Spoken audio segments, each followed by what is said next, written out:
はい、乙女座の皆さんこんばんは。アストロカウンセラーのターラです。いつも動画のご視聴ありがとうございます。今回は8月13日の日食から月末までの星の解説とタロットリーディングをさせていただきます。よろしくお願いします。行きましょう。太陽。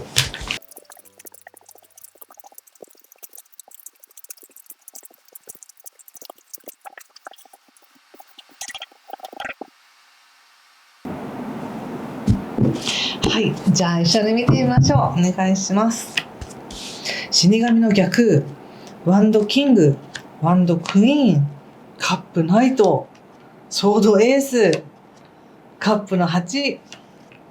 ペンタグスナイト。気をつけること対策がソードの9とソードの6と、オラクルはデビルの逆です。なんて星にぴったりなんでしょう。ちょっと星の解説をさせてください。まず8月13日が日食ですね。この日食っていうのは、次の日食までの約半年間、次2027年の2月にあるんですけど、2月までの何か大きなテーマが始まるよって言われてるんですね。で、別にそのテーマに沿ってても沿わなくてもご自身で選んでいただいたらいいんですけど、何かこう通常の新月って毎月毎月ちょっと意図していただくと、そういう流れ来るかなとか、いつかそれが叶うかなみたいな感じなんですけど、日食っていうのはもっと深いところからアンカーを下ろすみたいな感じがあり、で特に乙女座さんにとって今回の獅子座の日食、皆既日食っていうのは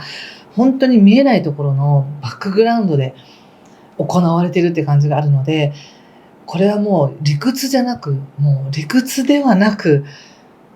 そうなっていくみたいな、そんな感じがするんです。じゃあどうなっていくのっていうのって、おそらくもう皆さんが、乙女座さん自身が感じてらっしゃるんじゃないかなって思います。それぞれが、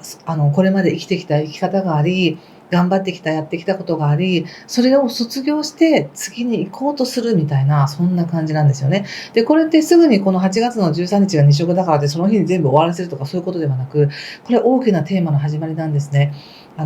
次の日食は来年の2月なんですけれども、ちょうど木星っていうのが今獅子座に入って来年の7月までは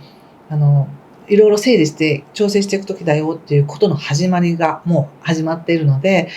まず第一弾というか取っかかり、何かを手放すっていうのが出てますね。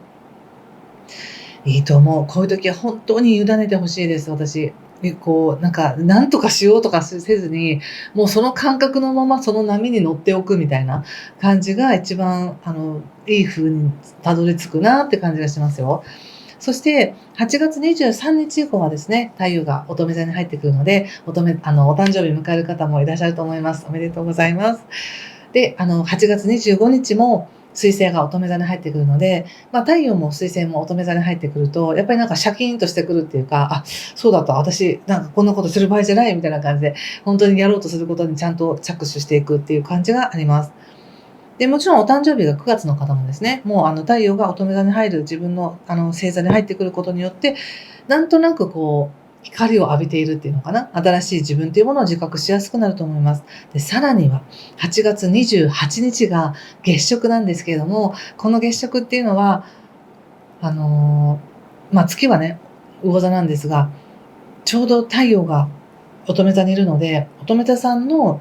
現実的な地に足つけた一歩、日常をどう過ごしていくかっていう超現実的な一歩に対し、理想や夢や直感とかインスピレーションというのは全然違うところで言ってるみたいな感じがあって、これどうやってそれをつなぎ合わせるのとか、どうやって調整するのみたいなことを一番感じやすいんですね。なので28日あたりっていうのは、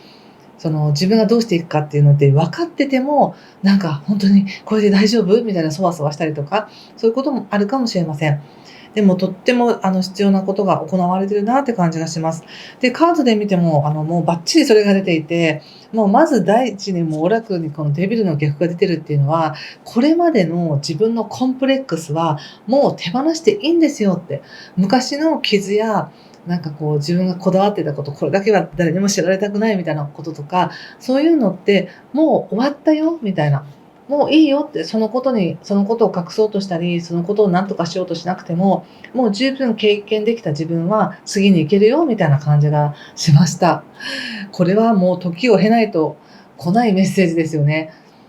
本当に。お疲れ様でしたっていう感じで。そして、入り口も、あの、死神の逆なので、死神の逆っていうのは一つの時代が終わり、新しい時代が始まるよっていうカードなんですけど、もう再生するよっていうカードなんですけど、それを感じてらっしゃるんじゃないでしょうか。何かがもう終わろうとしている。もしくは何かを終えたいというふうに、どこかで感じてるんじゃないですか。ただ頭では、いやいやいや、誰々さんにはお世話になったし、これやらなきゃいけないしとか、いや、生活していくためにはやらなきゃいけないでしょとか、いろんなことあると思うんですけど、カードで見る限りは、もう十分ここまでで、なんか義理は果たしましたよっていうか、乙女座さんのやるべきことは十分こなしましたよって感じがすごくしてますよ。そしてコートカード、コートカード、コートカードっていうことで、すごく乙女座さんの周りにいる人たちは、乙女座さんの努力や功績をちゃんと見ているっていう感じがしますね。分かってるよみたいな感じかもしれない。頑張ってきたんだからいいんですよって言ってくれるんじゃないかな、その人たちは。そして、今やっとここに来て、乙女座さんに手が差し伸べられてる感じがしますね。誰かから。誰かからのオファーがあるっていうか、誰かからのなんか手が差し伸べられてるので、それを受け取ってほしいし、その後にやっぱりエースのソードっていうことで、よし、行くか、みたいな。よし、やるかってことで自分で進んでいく決意をする。切り開いていく決意をする。これコミュニケーションという意味もあるので、言っていこうみたいな。自分の考えを表現しようみたいになるかもしれませんね。いいじゃないですか。そしてその後、本当に自分の人生に自分が求めるもの、本当の自分の心が求めるものの方に向かっていきますっていうカードも出ていて、で、ゆっくりゆっくり進んでいきますっていうカードも出ているので、とてもいいですね。とにかく一人じゃないんです。いつも応援がいる。誰か。誰か。そして、どっちかっていうと、静かにゆっくりとなんですけど、後ろから押されてるみたいな感じで、なんか自分では、どうしようとか思ってても、後ろからじわじわじわじわ押されて、そっちの方向に進んでいってるっていう感じがあるんですね。で、それが自分では怖いっていうか、ちょっと待って、ちょっと待ってって言いたくなるとか、本当にこれでいいのってなる、って思いたくなると思うんですけど、状況が万全だから不安がないわけではないんです。万全の状況であったとしても不安は勝手に生まれるんですね、私たちの思考から。なので、そこに焦点を合わせないようにしてください。不安はあってもいい。また不安な思いが出てきたな。はい、ぽい。はい、ぽいって言って、なくして現実を見る。今の自分を見るっていう風にしていかれると、自然と流れていくって感じがします。ちょっとお仕事のこと見てみましょうか。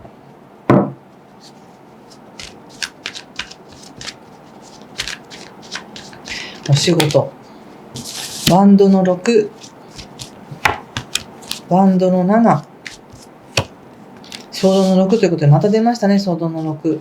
ワンドの6、7が出てるってことは、やっぱり仕事としては、これまでやってきたことがちゃんと活かされてるっていう感じですし、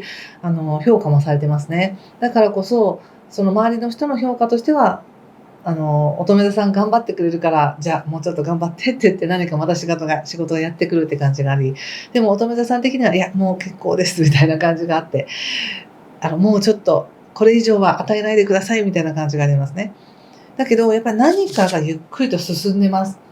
これは。なんか仕事を通してなのか、職場の人を通してなのか、状況が乙女座さんに有利になるように働いてるはずなので、よくよく、心を澄ませて、耳を澄ませて、この感覚を、アンテナを張ってみてほしいんですね。例えば、辞めるなら、今言うチャンスだとかですね。そういうのもあるかもしれないし、移動したいっていつか言いたかったけど、今がそのチャンスだとかそういう感じです。何か、なんか業績を上げるとか、売り上げを上げるとか、お給料が上がるとか、そういう目先の利益ではなくて、自分の働いていくやり方が静かに調整されていい風に行こうとしてるよっていうのが仕事運でした。星の流れで見ると、いやもう仕事は二の次じゃないですかって言いたくなるぐらい、なんか人生が大きく変わる時だから、どちらかというとどうやって役割を外していこうか、どうやって自由になっていこうかっていうような流れなので、新しく役割を担うとかっていうのはちょっと変な感じがするかもしれませんね。でももちろん生活するためにはやらなきゃいけないのであれば全然それはできる。いくらでもできるって感じです。ちょっと人間関係見てみますね。人間関係ね。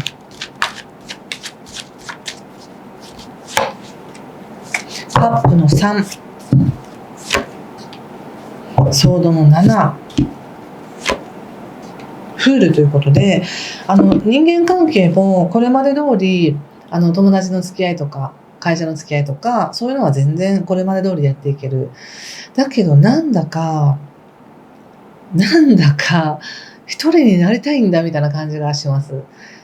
余計なしがらみをとにかくなくしたいって感じ。もちろん本当の友達とか、信頼できる人っていうのは、状況的に何ヶ月会わなかろうと、何年会わなかろうと、連絡の取ってる頻度とか関係なく、いつでも友達だし、いつでも親友になれるじゃないですか。だからそんな感じなんで、今乙女さんは自分のエネルギーを自分で守らなきゃいけないんだっていう感じがあり、誰かに惑わされたくないし、誰かに寄り添いたいとかそういう感じじゃなく、一人になりたいみたいな。一人で傷を癒したいなのか、一人でこのエネルギーをちょっと調整したいって感じがしますね。でもそれはそれで、そういう時間をとってもいいし、また普通に友達と遊んでとかいうのも遊べますよ、楽しくできますよって感じがあります。やっぱり何か、あんまり一人でいすぎるとまた不安になりそうになるかもしれないけど、いいバランスで自分のエネルギーを復活させるだけの時間っていうのは自分に与えてほしいなと思いますね。そんな感じなんですが、いかがでしょうか。何か分かったよとか通じたよっていう方はぜひいいねボタンやチャンネル登録やコメントで教えてください。最後にもう一枚オラクルカード引いてみますね。はい。このカードを見て何か感じることがあれば皆さんもメッセージ受け取ってください。リラクゼーションということで、ゆっくり休んでくださいって感じですね。あと、ハッピータイム、幸せな時間を過ごしてねって感じです。本当に利益を上げるとか、プロダクトを作るとか、そういうことじゃなくて、自分をゆったりと休ませて、豊かな時間を過ごしてくださいって感じがします。はい、ということで今回もありがとうございました。いい時間をお過ごしください。失礼します。